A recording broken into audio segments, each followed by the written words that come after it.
Welcome back to Learning How. Today we're on Edgar Degas.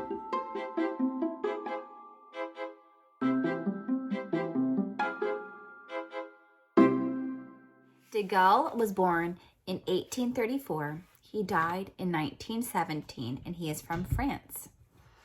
Degas' mother was an opera singer. Unfortunately, she died when he was 13 years old. His father was a banker. Degas is considered one of the founders of Impressionism and is best known for painting ballet dancers. And as Degas got older, he started to become blind. And so it was harder for him to paint, obviously. He couldn't see what he was doing.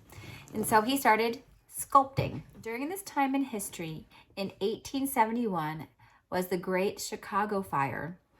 And in 1908, Henry Ford makes the Model T, which is kind of like the first car.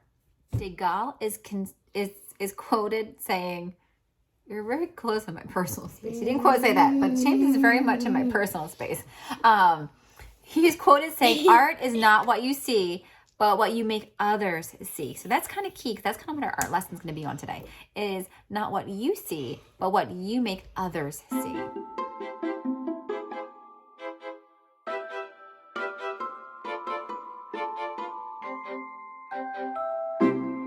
The first piece of art that we're going to study from Degas is called A Cotton Office in New Orleans. This was painted in 1873, and this was one of Degas' first paintings. And this painting was purchased by a museum. And this painting portrays his uncle's cotton exchange business as it was going bankrupt. So there's probably a lot of high emotions going on. If you're filing for bankruptcy, it's probably not the best of times, but you can see how this picture depicts it. The keyword that we're going to study for this piece is called composition. Composition is the placement of different people or objects in a piece of art.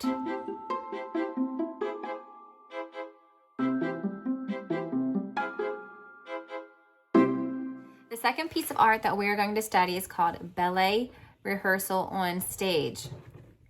This painting was painted in 1874 and is now in a museum in Paris. Degas enjoyed painting behind-the-scene images of dancers. This keyword for this piece that we're going to study is called viewpoint. Viewpoint is the position where the observer or viewer is viewing a scene. So where do you think that this viewpoint is trying to point out?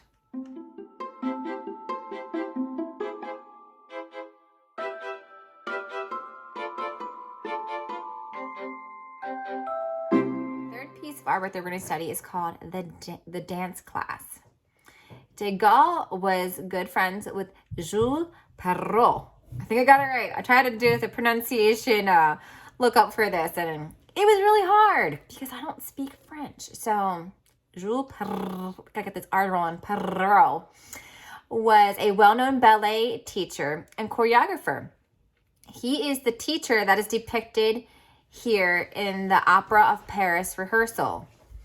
And in fact, it's really interesting because this picture was painted in 1874, shortly after the Opera of Paris burned down. So it's cool that he could share this image of what it looked like with us, because obviously we couldn't go to visit to know what it looked like. The keyword that we're going to study for this piece of art is called aerial perspective. Aerial perspective is painting to create an illusion of depth. This can happen by painting objects far away. It's blurry. So if you see something close up, you can see the picture. And things that are far away are going to be blurry in the background. Or maybe that they're less bright, like the object that you want us to focus on in the foreground. It's going to be nice and bright, but the things maybe in the background just aren't as bright. So aerial perspective. So that's a keyword that we're going to be using for this art lesson, aerial perspective.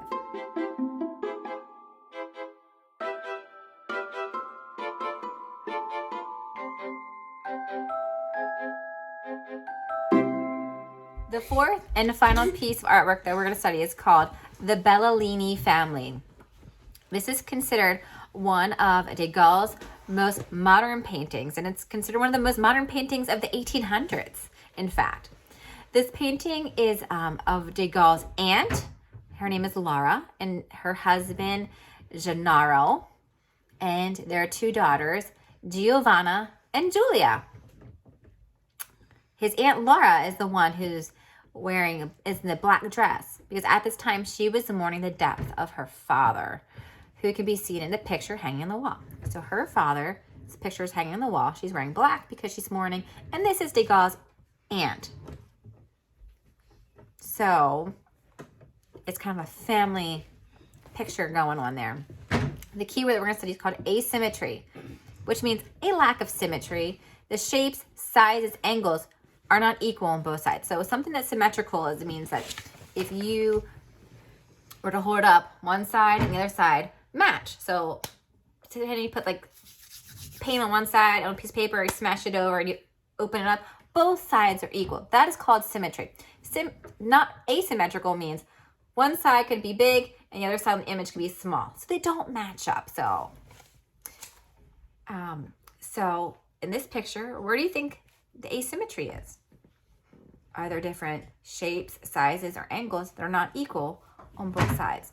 Tell me what you think. So for Learning How today, we are going to be creating our own pictures with aerial perspective. So make sure you bring your colored pencils or your markers, your crayons, whatever you want to use. But you're going to draw your own picture using aerial perspective. So remember, aerial perspective is when you're looking at something that it creates the illusion of depth. So maybe if you're going to create a picture, you can show a picture up front, and then further in the background you can show like trees, because obviously a tree next to a person would be humongous. But if you showed a picture of a tree like that's small, like in the background, you can show that there's depth to the picture, because it shows that there's maybe trees off in the distance and a person up closer. Or you can choose whatever you want to do. You don't have to do that, but that's just a suggestion.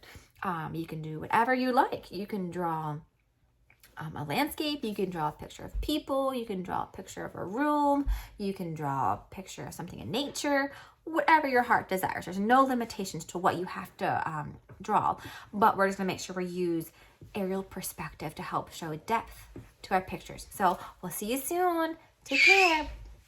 Bye.